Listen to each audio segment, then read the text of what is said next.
आचार्य शांतीसागर चौकातील जैन धर्माचे श्रद्धास्थान कीर्तिस्तंभ अंधारात असून याकडे महापालिका सतत दुर्लक्ष करत असल्याची खंत भारतीय जैन संघटनेचे श्याम पाटील यांनी व्यक्त केली। जगाला अहिंसेचा मार्ग दाखवणारे भगवान महावीर जन्मकल्याणक महोत्सव काही दिवसांवर येऊन ठेपलेला असताना अनेक दिवसांपासून आचार्य शांतीसागर चौकातील जैन धर्माचं श्रद्धास्थान कीर्तिस्तंभ अंधारात असून याकडे महापालिका सतत दुर्लक्ष करत असल्याची खंत भारतीय जैन संघटनेचे श्याम पाटील यांनी व्यक्त केली। कुठलीही मुलं येतात, वाढदिवस साजरे करतात, तसंच कायमस्वरूपी घाणीचं साम्राज्य असतं। कीर्तिस्तंभावरील ग्रॅनाइट उघडले असून तेही लवकर बसवले जात नाहीत। वारंवार पाठपुरावा करूनही महापालिका हे काम करत नाही। शहरातील थोर पुरुषांचे पुतळे सर्व प्रकाशमय असून कीर्तिस्तंभ मात्र अंधारात आहे।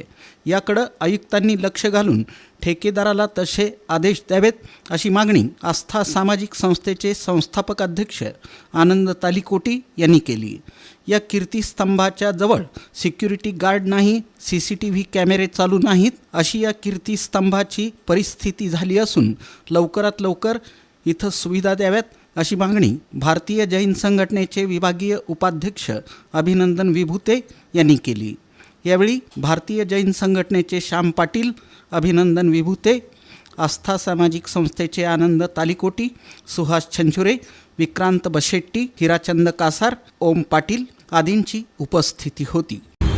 जगाला अहिंसेचा मार्ग दाखवणारे भगवान महावीर जन्मकल्याण महोत्सव काही दिवसावर येऊन ठेपलेला असताना ज्या शांतीसागर चौकातील स्मार्ट सिटीची सुरुवात झाली, ते स्मार्ट सिटी आज सुरुवात जिथून झाली तेच आज कीर्तिस्तंभ अंधारात असून वारंवार महापालिकेला सांगूनही जाग येत नाही आहे। त्यामुळं जैन धर्माच्या भावना दुखावल्या गेल्या आहेत। जैन धर्माचे श्रद्धास्थान कीर्तिस्तंभ, जैन धर्मातील लोक येता जाता याचे दर्शन करतात, परंतु सध्या तो अंधारात असून याकडे पाठपुरावा करूनही काही उपयोग होत नाही। महापालिकेने ज्याला ठेकेदारी दिली तो ठेकेदारी बी असाच आहे।